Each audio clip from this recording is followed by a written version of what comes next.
Vous écoutez Europe 1, il est 11h30. Le journal de la santé avec Elisabeth Assayag. Un médecin de l'hôpital de la Pitié-Salpêtrière à Paris, suspendu de ses fonctions, il demandait de l'argent à des migrants en quête d'un certificat médical pour leur titre de séjour. Une simple prise de sang pourra diagnostiquer le cancer du poumon. Et puis, la découverte du gène qui rend les carottes oranges va faire avancer la médecine. Et tout d'abord donc ce médecin de l'hôpital de la Pitié-Salpêtrière à Paris qui a été suspendu de ses fonctions. Oui, parce qu'il demandait de l'argent à des migrants qui étaient en quête d'un certificat médical pour leur titre de séjour. L'assistance publique Hôpitaux de Paris a signalé les faits à la justice. C'est un bénévole d'une association qui avait fait ce signalement début mai. Écoutez les détails avec Mélanie Gomez pour Europe 1. Il a prévenu l'AP-HP qu'un patient étranger en situation irrégulière lui avait raconté avoir été racketté en quelque sorte par ce médecin. Concrètement, ce praticien lui aurait demandé, et ce à plusieurs reprises, des sommes d'argent en liquide en échange d'un certificat médical pour justifier sa demande de titre de séjour. Mais l'affaire ne s'arrête pas là. Après une enquête interne, l'administration de l'AP-HP soupçonne désormais ce médecin de ne pas en être à son coup d'essai.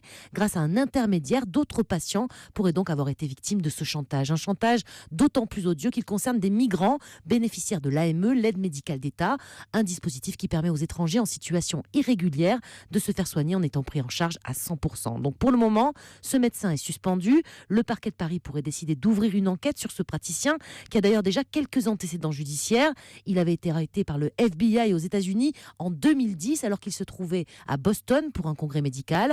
Il aurait informé des financiers des mauvais résultats des essais cliniques d'un médicament avant leur publication.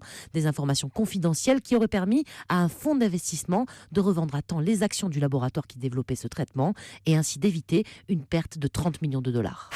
Des scientifiques ont découvert le gène qui rend les carottes oranges. Et c'est une bonne nouvelle pour notre santé. Un généticien de l'université du Wisconsin a décortiqué les 32 000 gènes de la carotte et il a pu extraire le gène qui rend la carotte de couleur orange. C'est une découverte intéressante parce que la carotène, c'est-à-dire le pigment orange de la carotte, est un antioxydant. Il se transforme en vitamine A dans notre corps et c'est excellent pour les yeux, la peau, le renouvellement cellulaire. Grâce à cette découverte, d'autres légumes comme les tomates par exemple vont pouvoir être transformés et puis ça pourra aussi développer des générations entières de carottes plus oranges, donc plus riches en vitamine A. Consommer des boissons light enceintes entraîne des risques de surpoids pour le nouveau-né. Oui, selon une étude parue dans le JMA Pediatrics, si vous êtes enceinte et que vous buvez des sodas light, vous avez un risque de surpoids pour les bébés exposés in utero aux édulcorants comme avec de l'aspartame, des extraits de stevia. À 1 an, les bébés exposés in utero au faux sucre ont 2 fois plus de risques d'être en surpoids. Les chercheurs ont recueilli les données de plus de 3000 femmes. L'indice de masse corporelle a été mesuré sur leurs enfants à l'âge d'1 an. Près de 30% des femmes de l'échantillon ont indiqué avoir pris des boissons light quand elles étaient enceintes.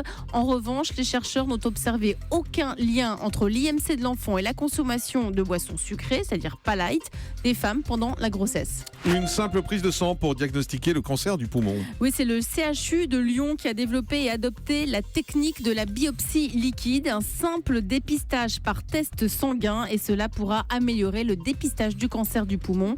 Grâce aux nouvelles techniques de biologie moléculaire élaborées par le CHU de Lyon, il est désormais possible de retrouver des petites quantités de fragments d'ADN de la tumeur dans le sang.